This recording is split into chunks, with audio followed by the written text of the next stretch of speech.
Hello friends, कैसे हो आप सब। तो आज हम बात करेंगे यूनिट नंबर 6 के बारे में, जिसका नाम है बाजार अनुसंधान। इंग्लिश में इसको मार्केट रिसर्च भी कहते हैं। मार्केट रिसर्च, कुछ आपको चीज़ें याद आई होंगी इसको सुन के कि भाई मार्केट रिसर्च क्या होता है। इसके बारे में पढ़ेंगे कि ये मतलब क्या है। इसमें कुछ उद्देश्य दिए हुए हैं आपको, जो आपको समझने हैं, जिनके बारे में आपको याद रखना है। एग्जाम्स में क्वेश्चंस उद्देश्य से पूछते हैं डेफिनेटली। जैसे कि बाजार सर्वेक्षण और बाजार अनुसंधान का अर्थ पूछेगा आपसे, उसके साथ में महत्व पूछ लेगा उसका कि भाई जो मार्केट रिसर्च करते हैं उसकी इम्पोर्टेंस क्या है। ठीक है, क्यों मतलब क्यों हम रिसर्च कर रहे हैं मार्केट के बारे में, उन सब चीज़ों के बारे में यहाँ पे आपको जानने को मिलेगा। तो स्टार्ट करते हैं चैप्टर को। यहाँ पे आपको सेम बात मार्केट रिसर्च परिचय के अंदर आपको बताएगा कि भाई हम इस बारे में बात करने वाले हैं कि मार्केट रिसर्च और मार्केटिंग रिसर्च क्या होता है। सबसे पहले बाजार सर्वेक्षण, मार्केट सर्वे। तो मार्केट सर्वे वही बात है, सेम आगे मार्केट रिसर्च या सर्वे एक ही चीज़ घुमा फिरा के हम मार्केट में जब जाते हैं तो उसका सर्वे करते हैं। यानी कि जब भी हमें कोई चीज़ कुछ नया लॉन्च करना होता है मार्केट में, तो उससे पहले हम देखते हैं कि भाई मार्केट की डिमांड क्या है ना। उसी के लिए तो हम रिसर्च कर रहे हैं कि भाई लोगों की डिमांड क्या है, क्या मार्केट में मतलब किस चीज़ की कमी है, मार्केट में क्या लोग मांग ज़्यादा कर रहे हैं, क्या मांग कम कर रहे हैं, उन सब चीज़ों को देखना। उसके बाद जो है डिसीजन लिए जाते हैं कि भाई ये प्रोडक्ट जो है या जो सर्विस हम देने वाले हैं गवर्नमेंट पब्लिक को, वो दे या ना दे। तो यहाँ पे आपको कुछ महत्व के बारे में बताएगा कि जो भाई निरीक्षण हम करते हैं मार्केट का, मार्केट की रिसर्च करते हैं, तो क्या महत्व होता है, क्या मतलब इम्पोर्टेंस होती है उसकी। सबसे पहले आपको दिखाएगा लक्षित बाजार की मांग आपूर्ति श्रृंखलाओं को समझना। तो मैंने आपको बता भी दिया है कि भाई जो बाजार की जो मांग होती है, डिमांड होती है, और बाजार में क्या चीज़ों की कमी है उसको पूरा करना। ठीक है, तो ये जो है उसको समझना कि भाई क्या क्या कमियां हैं बाजार के अंदर, क्या चीज़ कम है, क्या चीज़ ज़्यादा है। अब देखो, आप अगर मार्केट में उतरने वाले हो, एंटरप्रेन्योरशिप करने वाले हो, कोई प्रोडक्ट लॉन्च करोगे या कोई सर्विस लॉन्च करोगे, उससे पहले आपको कुछ ना कुछ रिसर्च तो करना पड़ेगा ना कि वो जो सर्विसेज आप देने वाले हो वो पहले से मार्केट में अवेलेबल है या नहीं है। अगर वो अवेलेबल है तो मतलब कि बहुत मुश्किल है उसको लॉन्च करना, क्योंकि देखो आपको कंपटीशन बहुत ज़्यादा करना पड़ेगा। और ही जो और आपके कंपटीशन में जो कंपनियां खड़ी हुई हैं, वो आपसे कंपटीशन करेंगे, compete करेंगे कि उनका जो सर्विस है वो ज़्यादा बेटर होगी डेफिनेटली, क्योंकि वो काफ़ी सालों से काम कर रहे होंगे उसके लिए। तो उसके लिए हमें ज़्यादा एफर्ट लगाने पड़ेंगे। जबकि कुछ नया जब हम लॉन्च करते हैं तो थोड़ा बहुत जो है गड़बड़ी, थोड़ा बहुत हम कर देते तो चल जाता है उसमें। जैसे कि अमेजोन ने शुरू शुरू में कुछ दिक्कतें आई होंगी उसके साथ में, तो उसने कवर कर लिया क्योंकि वो नई थी। ठीक है, अब करेगा तो दिक्कत ज़्यादा हो सकती है उसको कंपटीशन, क्योंकि फ्लिपकार्ट उसकी कॉम्पिटिटर में खड़ा हुआ है इंडिया में। तो ये सारी चीज़ें जो है इसके अंदर आती हैं। तो दूसरी बात, सुविचारिक विपणन योजनाओं को विकसित करना, यानी कि जो प्लानिंग्स होती है वो बनाने में हेल्प करता है। जो हम जैसे कि हम अब फ्यूचर के लिए प्लानिंग करते हैं ना, उसी तरीके से एक उद्यमी जो होता है, एंटरप्रेन्योरशिप के अंदर हम बात करते हैं प्लानिंग की, तो महत्वपूर्ण है। मार्केट जब हम सर्वे करते हैं, जब मार्केट में मार्केट की वैल्यू या मार्केट की जो डिमांड है, लोग जो मांग कर रहे हैं, उसको समझने समझने के बाद हम फिर प्लानिंग कर सकते हैं कि हम कौन से प्रोडक्ट और कौन सा सर्विस हम लॉन्च करें, जो कि हमारे जो जो भी हम देने वाले हैं समाज को, लोगों को, उसमें मतलब हमारा भी फ़ायदा हो, है ना। कुछ ना कुछ अदृश्य हाथ वाला याद आया होगा अगर आपने मेरे पहले वाली वीडियो भी देखी हुई है तो। थोड़ी इकोनॉमी भी आपको इसमें थोड़ा बहुत देखने को मिलता है, क्योंकि देखो ये जो बुक है ये आपका उद्यमी वाला है, एंटरप्रेन्योरशिप वाला है, तो वहाँ पे आपको थोड़ा बहुत इकोनॉमी भी पढ़ना पड़ सकता है बीच बीच में, पर आपको इतना पता चलेगा नहीं कि भाई आप इकोनॉमी पढ़ रहे हो। नॉर्मली चीज़ें हैं, इकोनॉमी कौन सी टॉप चीज़ है, नॉर्मल है सब कुछ।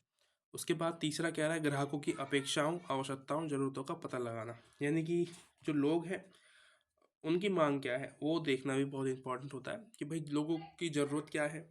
ज़रूरत पहले, यानी कि जो नीड है, नीड क्या होती है, हमारा खाना होता है, ठीक है, हमारा पानी और घर होना चाहिए, व्यक्ति के पास कपड़े होने चाहिए, ये नीड होती है एक व्यक्ति की।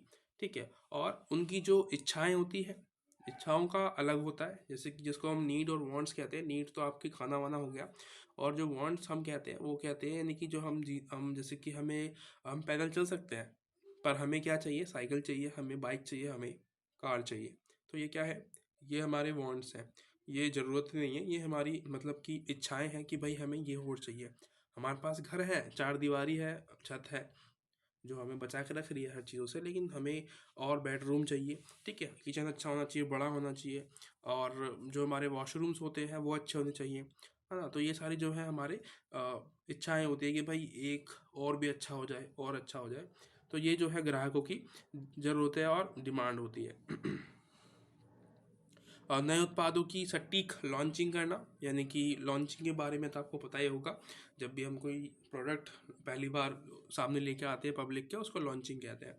और उसकी सटीक लॉन्चिंग का से यहाँ पे मतलब है कि सटीक लॉन्चिंग मतलब डायरेक्टली लॉन्च करना, या जिससे कि लोगों के आंखों के सामने वो चीज़ें आएँ और उनको ख़रीदना, मतलब कि पसंद हो वो सब चीज़ें उन लोगों के लिए पहली हो, सबसे पहले। जैसे कि हमने कुछ नई नई चीज़ें हमारे सामने आती है, कोई नया ट्रेंड्स आता है कपड़ों में या किसी और चीज़ों में, तो हम कोशिश करते हैं कि उसको सबसे पहले ख़रीदें, है ना। आईफोन्स आते हैं आजकल, देखे होंगे आपने। तो कुछ लोगों की डिमांड होती है कि भाई सबसे पहले आएगा तो मैं खरीदूंगा।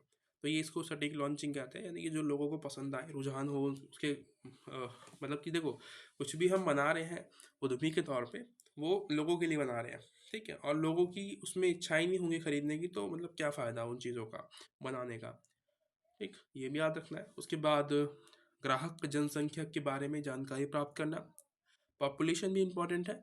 किस क्षेत्र में आप उसको लॉन्च करने वाले हो, वहाँ पे लोगों की जनसंख्या क्या है ना।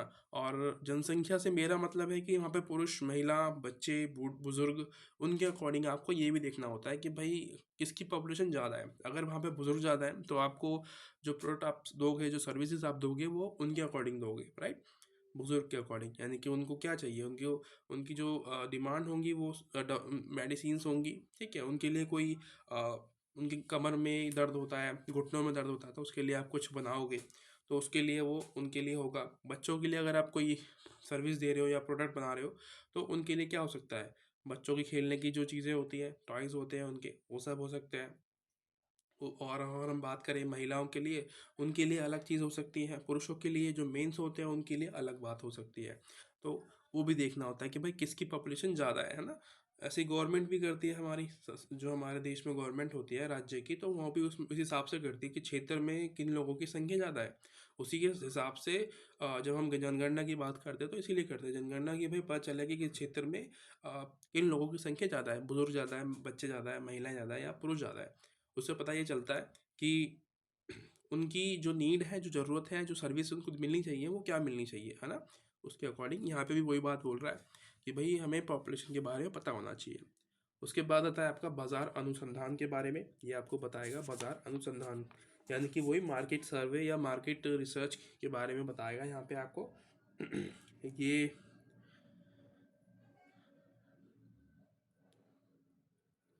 यहाँ पे बाजार अनुसंधान करने की प्रक्रिया बता रहा है सबसे पहले, कि भाई हम प्रोसेस अपनाते हैं कोई ना कोई, तो है ना, कोई भी हम सर्वे करेंगे, हमने बात कर ली कि इंपॉर्टेंस क्या होती है, ठीक है। सवाल आपका एक तो आंसर बन गया भाई, अगर आप पूछ लेता है इंपॉर्टेंस क्या है तो आप बता दोगे आप। अगर ये पूछता है कि प्रोसेस क्या है तो आप क्या कहोगे।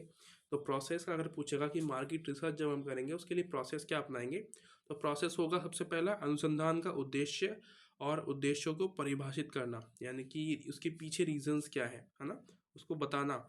आप डिस्कस करते हैं आप आस पास में बैठ के कि भाई अगर हम ये काम कर रहे हैं तो किस तरीके से कर रहे हैं, क्यों कर रहे हैं, क्या रीजंस है ना। मैंने आपको पहले ही भाई इस बारे में बात की थी। वाई खोजना होता है हमें कि भाई क्यों कर रहे हैं, हम जो भी काम कर रहे हैं, कब करेंगे, कैसे करेंगे, ये सब बातें। तो यहाँ पे भी वही है, उद्देश्य देखते हैं कि भाई क्या उसके पीछे गोल है, ठीक है। प्रोसेस के अंदर हमें सबसे पहले गोल देखना होता है, उसको परिभाषित करना है कि भाई हम इसलिए जो है ये काम कर रहे हैं। जो कि यहाँ पे सवाल दिए हुए हैं आपको कुछ, जो आप पूछ सकते हो उस समय, जैसे कि उत्पाद सेवा कौन खरीदेगा, है ना। कौन खरीदेगा से यहाँ पे मतलब है कि भाई यहाँ पे जो पॉपुलेशन है वो किसकी ज़्यादा है, बुजुर्ग, बच्चे, महिला, पुरुष, इस तरीके से। संभावित बाजार का आकार क्या होगा, यानी कि उसका दायरा क्या है, मार्केट कितनी बड़ी है, उस क्षेत्र में जिसमें आप लॉन्च करने वाले हो, लोगों की रुचि कैसी है, वो खरीदना पसंद करते हैं कुछ नया मार्केट में लॉन्च होता है तो, या फिर नॉर्मली अपनी मतलब की जो ज़रूरी चीज़ें होती हैं वही खरीदते हैं, तो वो भी देखना होता है। उसके अलावा तीसरा कह रहा है कि लक्षित ग्राहक किन कीमतों पर भुगतान करने को तैयार होते हैं, यानी कि प्राइसिंग भी इंपॉर्टेंट होती है। जैसे कि इंडिया है, इंडिया में जो लोग हैं बहुत तरीके के लोग हैं, कुछ लोग तो महंगाई पसंद करते हैं और कुछ लोगों को चाहिए सस्ता सामान, यानी कि सस्ता, सुंदर, टिकाऊ। इस तरीके से मैं भी उसी में से उसी कैटेगरी में आता हूँ। मुझे भी ऐसे सामान चाहिए होता है, क्यों फालतू में पैसा खर्च करें भाई। ठीक है। सबसे उपयुक्त वितरण चैनल कौन सा है, यानी कि सबसे अच्छे तरीके से हम जो है लोगों को डिस्ट्रीब्यूशन कैसे कर सकते हैं, यानी कि सेल कैसे कर सकते हैं। क्या हम डायरेक्ट कस्टमर्स के पास जाएं या वेंडर्स के पास जाएं। वेंडर्स कौन होते हैं, मतलब जैसे मैंने किसी व्यापारी को बेचा, मैं एक उद्यमी हूँ, मैं एक व्यापारी हूँ, तो मैंने बिजनेसमैन हूँ मैं, ठीक है, मैंने प्रोडक्ट बनाया और मैंने एक उद्यमी को बेचा जो इसकी दुकान है, ठीक है, वो फिर कस्टमर को बेचेगा। तो ये क्या है, इसमें एक और पार्टी आती है बीच में जिसको हम व्यापारी कहते हैं, जो वेंडर्स होते हैं, इंग्लिश में वेंडर्स कहते हैं उनको। या फिर डायरेक्ट बेच सकते हो आप, आपकी मर्जी है, आपका क्या मतलब तरीका क्या हो सकता है, या ऑनलाइन बेचते हो या आप ऑफलाइन बेचते हो, वो भी मैटर करता है। ये सारी चीज़ें इसके अंदर आती है। दूसरा टॉपिक आता है द्वितीय और कोण, द्वितीय और गौण आंकड़े एकत्रित करना। इसका मतलब मुझे अभी समझ में नहीं आया, पर मैं पढ़ कर दिखाता हूँ आपको कि इसके अंदर हो क्या सकता है। ठीक है, एक बार थोड़ा बहुत, क्योंकि देखो मैं भी इंसान ही हूँ, कभी कभी दिक्कतें आती हैं चीज़ों में।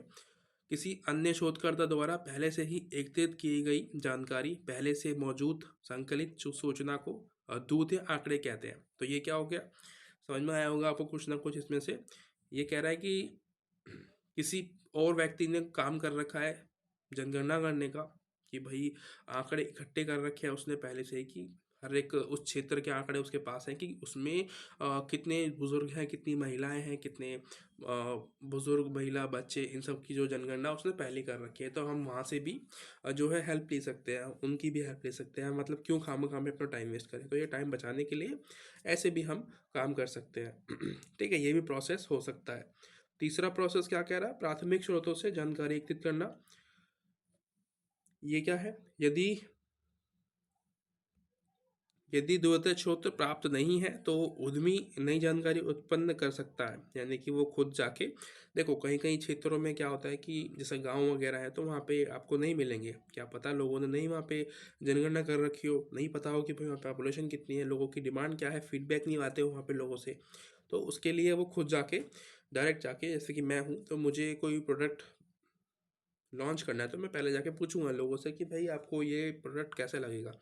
ठीक है, ऐसे भी हो सकता है। या फिर मैं डायरेक्ट मतलब कि जनगणना से लोगों के पूछूं कि आपके घर में कितने बच्चे हैं, कितने महिलाएं हैं, कितने पुरुष हैं, कितने बुजुर्ग हैं। तो इन सब से भी अंदाज़ा जो है मैं खुद जाके जनगणना कर सकता हूँ। या फिर मैं, ये भी एक मैंने बताया था आपको कि भाई दूसरा, यानी किसी और व्यक्ति के द्वारा जो मेहनत की गई है मैं उसका फ़ायदा उठा लूँ। ठीक है, स्मार्ट वर्क बोल सकते हो आप इसको। इसके अलावा चौथा आता है डेटा का विश्लेषण करना। ये भी एक प्रोसेस हो सकता है, यानी कि जो भी आपके पास डाटा है उसको आप दोबारा से विश्लेषण करो, उसका दोबारा से अध्ययन करो, ताकि जो बारी की जो चीज़ें हैं, जो बड़ी बड़ी, जो बढ़िया बढ़िया चीज़ें हैं, वो आपको मिल जाए उसमें से। ये तो हो गया प्रोसेस। एक और एक दो तीन प्रोसेस और रह गए। सूचना की व्याख्या और रिपोर्टिंग करना, यानी कि जो भी आपके पास रिपोर्टिंग है, जो सूचना है, इंफॉर्मेशन है, उसकी आप रिपोर्टिंग कर सकते हो, बता सकते हो कि भाई ये चीज़ें ऐसे हो सकती है। ठीक है, उसके बाद प्रोसेस बता रहा हूँ मैं अभी तक आपको। अनुसंधान कार्य को क्रियान्वित करना, जो भी हम रिसर्च कर रहे हैं उसको क्रिया मतलब कि प्रोसेस करना, ताकि चीज़ों को समझ में आए अच्छे तरीके से। उसके बाद अगला टॉपिक आता है, ये नया टॉपिक है। ठीक है, वो ख़त्म हो गया प्रोसेस वाला। ये कह रहा है मार्केटिंग मिक्स के बारे में। मार्केटिंग मिक्स, ये भी हम देखते हैं क्या है ये। मार्केटिंग की योजना बनाने के लिए मार्केटिंग मिक्स की अवधारणा की समझ होना अति आवश्यक होता है। इसलिए आइए जल्दी और संक्षेप में मार्केटिंग मिक्स की अवधारणा के बारे में विचार कर लिया जाए। मार्केटिंग मिक्स का तात्पर्य उन क्रियाओं, रणनीतियों के सेट से है जिनके उपयोग कंपनी अपने ब्रांड उत्पाद को बढ़ाना, बाजार में बढ़ावा देने और प्रचार करने के लिए करती है। तो कुछ यहाँ पे कुछ टेक्निक्स के बारे में बात कर रहा है कि भाई ये जो होती है कुछ टेक्निक्स होती है। ठीक है, प्रोसेस कह लो या टेक्निक्स कह लो, ये हो सकती है जिसका फ़ायदा क्या होता है कि जो वो कंपनी है उसके जो प्रोडक्ट्स होंगे उसको इंक्रीज़ करने के लिए, ठीक है, जो ताकि लोग ज़्यादा खरीदें, उसके लिए ये मार्केटिंग मिक्स का यूज़ करते हैं। मार्केटिंग मिक्स मैकार्थी द्वारा दी गई अवधारणा है जो एक उद्यमी के मार्केटिंग प्रयासों के सफलताओं में योगदान करने के लिए आवश्यक सभी प्रासंगिक और आवश्यक कारकों को ध्यान में रखने की एक परिकल्पना है। एक मार्केटिंग मिक्स को प्रोडक्ट, प्राइस, प्रमोशन, और प्लस जैसे मार्केटिंग के 4 P उपयुक्त विषय के रूप में। यहाँ पे आपको 4 P बताएगा कि भाई ये 4 P पॉइंट्स बताएगा, मतलब कि पावरफुल पॉइंट्स के बारे में कुछ मार्केटिंग के कुछ 4 P हैं वो बताएगा। सबसे पहला P है उत्पाद, यानी कि P4 प्रोडक्ट। इसमें क्या होता है, उत्पाद वास्तव में बेची जा रही वस्तु को संदर्भित करता है, यानी कि जो भी आप बेच रहे हो। अब देखो, बेचने के अंदर आपका कुछ भी आ सकता है, सर्विस भी आप दे सकते हो। सर्विस आपको, सर्विस से समस्या हो सकती है कि सर्विस क्या होती है। देखो, सर्विस जैसे कि नाई है जो बाल काट रहा है, तो वो क्या कर रहा है, सर्विस दे रहा है, उसके बदले में उसको पैसे मिलते हैं। ठीक है, ना कि वो कोई दे रहा है कुछ आपको प्रोडक्ट खरीद के दे रहा है या कुछ आपको दे रहा है। आप दुकान पे जाते हो, किसी इलेक्ट्रिकल सामान लेके जाते हो, मोबाइल लेके खरीद के लेके आ रहे हो अपने घर में, तो वो आप लेके आ रहे हो अपने घर पे, वो उत्पाद, ठीक है, वो प्रोडक्ट है, तो वो अपने घर पे लेके आ रहे हो। ना कि नाई उठा के लेके आते हो अपने घर पे, नाई आपके बाल काटता है, आपका काम हो गया, सर्विस मिल गया आपको, वो आपकी एक ज़रूरत है। ठीक है, तो वो सर्विस और उत्पाद अलग अलग चीज़ें हैं। ठीक है, इसीलिए यहाँ प्रोडक्ट बोल रहा है कि भाई जो भी आप बनाते हो, तत्वों पर भी सबसे अच्छा काम कोई अच्छा काम नहीं करेगा। इसके अलावा प्राइस, यानी कि मूल्य, किसी उत्पाद का मूल्य उस कीमत को संदर्भित करता है जो उस उत्पाद के लिए लगाई जाती है। जैसे कि कोई भी चीज़ 10 रुपये में बनी है, बन के तैयार क्या हुई है, 10 रुपये में उसकी प्राइसिंग सेट हुई है। जैसे कि साबुन हम खरीदते हैं 10 रुपये का, तो उसकी जो प्राइसिंग आती है, एक्चुअली में जो उसकी मेडिंग प्राइसिंग आती है, जो बनता है वो 3 से 4 रुपये में बनता है। जबकि उसमें टैक्स लगा लगा के जो कंपनियां हैं अपना प्रॉफिट निकाल के वो 10 रुपये का बेचती है। तो ये क्या हो गया, प्राइसिंग होता है, इसको ही कहते हैं। और प्रमोशन, आप प्रमोशन करते हो एड्स वगैरह लगा के, उसको ही कह रहे हैं। ठीक है, उसके अलावा चौथा पॉइंट आता है प्लस स्थान, यानी कि कौन से स्थान में आप जो है उसको लॉन्च करने वाले हो। भारत है, चाइना है, अमेरिका है, रशिया है, कहीं पे भी, या इंडिया के अंदर आप और भी क्षेत्र दे सकते हो, जैसे कि कोई भी राज्य है। ठीक है, बहुत सारे राज्य हैं इंडिया में। मार्केटिंग योजना को तैयार करना, तो कुछ तरीके भी दे रखे हैं यहाँ पे कि भाई हम कैसे मार्केटिंग जो योजना होती है, प्लानिंग होती है, उसको तैयार कर सकते हैं। तो यहाँ पे पहला दिया हुआ है आपको, संगठन बाजार में कितना अच्छा कार्य प्रदर्शन कर रहा है ये आकलन करना। ठीक है, इन बाज़ारों में मौजूद मौजूद ताकत और कमजोरियों की पहचान करना, इन बाज़ारों में प्राप्त किए जाने वाले विपणन उद्देश्यों को स्थापित करना। ठीक है, तो ये बहुत सारे जो है आपको प्लानिंग करने के तरीके बताएंगे। ये इतने इंपॉर्टेंट नहीं हो सकते हैं आपके लिए। मैंने बताया जो इंपॉर्टेंट क्या है, वो जो महत्व वो बताया था मैंने आपको कि जो प्लानिंग की जो महत्व है वो इंपॉर्टेंट है। इसके बाद एक और टॉपिक बताया था मैंने आपको, वो भी इंपॉर्टेंट हो सकता है।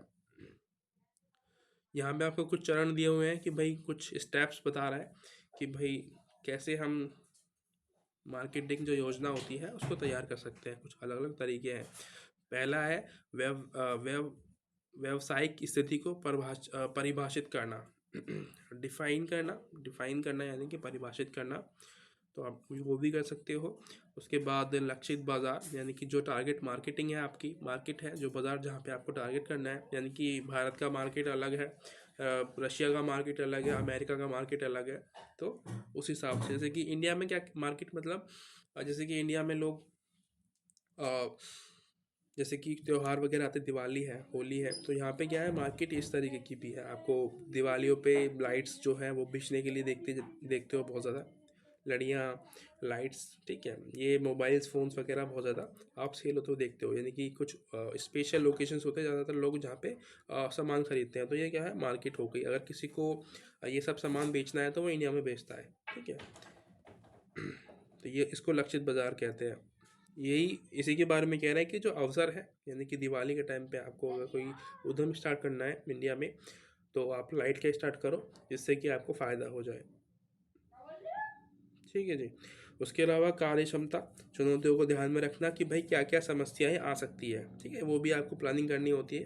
पहले से पहले ही चीज़ों के बारे में आपको मैनेज करना होता है पहले से ही, कि भाई क्या क्या हो सकता है आपके साथ में, क्या क्या कमियाँ आ सकती है चीज़ों में, है ना, वो भी आपको देखना होता है। लक्ष्य और उद्देश्यों की स्थापना करना कि भाई आपके गोल्स क्या हैं। जैसे कि अभी आपके गोल होगा कि आपको ये एग्ज़ाम पास करना है, उसी तरीके से उद्यमी का भी गोल होता है कि भाई आप उसको सेल ज़्यादा करनी है जिससे कि उसका कंपनी का फ़ायदा हो। ठीक है, और समाज को कुछ बेहतर मिले, उसकी वजह से विपणन रणनीतियाँ, कार्यवाही करने वाली कार्यक्रमों को परिभाषित करना। बहुत सारे टॉपिक हैं, ये आप कुछ तो आप खुद भी कर सकते हो, ठीक है, मुझे आप पे भरोसा है।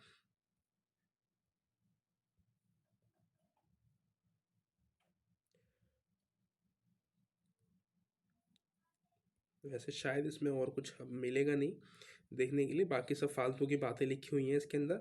आपको अगर आप चाहो तो आप उसको लेफ्ट कर सकते हो, ठीक है।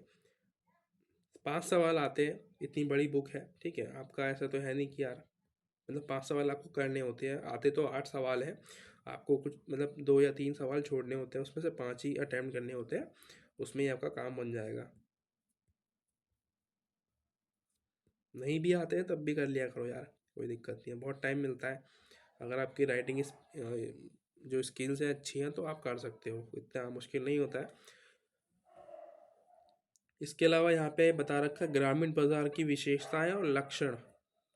कुछ ये आप पहचानते कैसे कि भाई ग्रामीण जो मार्केट होती है उसकी विशेषताएं क्या होती हैं, जिसके अंदर निम्न जीवन स्तर होता है, यहाँ के जो लोग होते हैं उन लोगों के बारे में बात कर रहा है कि लोगों का जो जीवन स्तर होता है वो निम्न होता है, उसी के अकॉर्डिंग वो अपना जो वस्तुएं होते हैं, सर्विस होते हैं, उसको लेते हैं ना। मार्केट में आप गाँव में देखते हो कि भाई जो लोग हैं वो ज़रूरत की चीज़ें खरीदते हैं, जैसे कि खाना हो गया, कपड़े, अगर बहुत ज़्यादा मतलब कि फटे हुए हैं, कपड़े कम है, नहीं है, तब वो खरीदेंगे, मतलब मजबूरी में आके, तो उस हिसाब से उसकी मार्केटिंग भी होती है।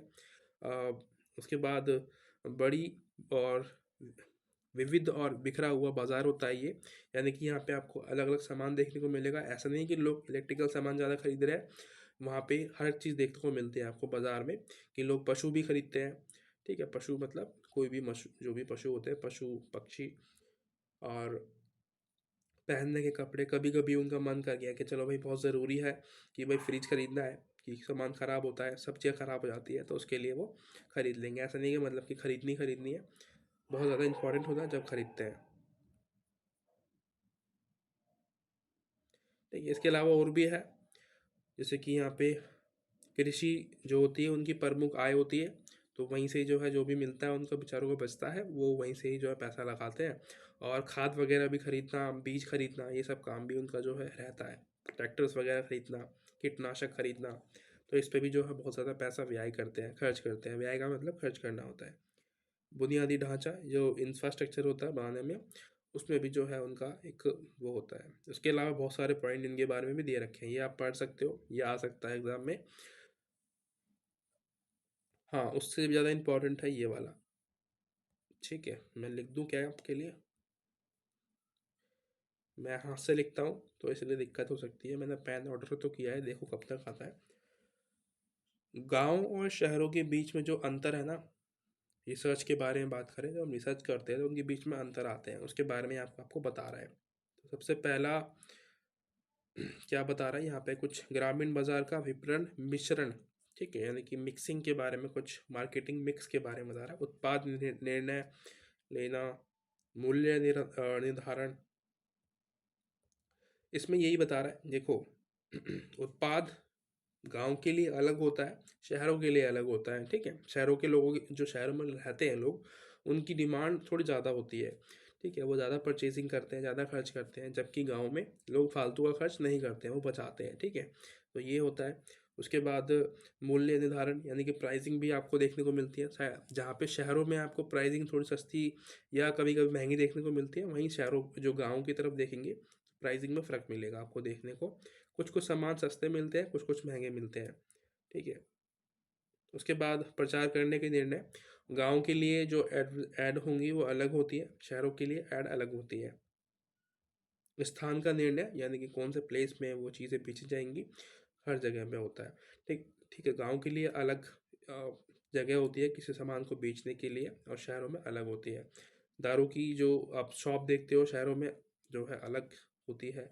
मतलब देखो शॉप का तरीका तो अलग होता है, मतलब कि शेप एक जैसी होती है, पर लोगों का जो है तरीका अलग होता है बेचने का। चोरी छुपे भी बेचते हैं, ठीक है, गलत तरीके से भी बेचते हैं, वो भी आपको वहाँ पे देखने को मिलता है। सारांश आ गया है, शायद ख़त्म हो गया है चैप्टर। तो thank you so much for watching. अच्छी लगी है वीडियो तो लाइक सब्सक्राइब कर सकते हो। मिलते हैं अगली वीडियो में, तब तक के लिए बाय बाय।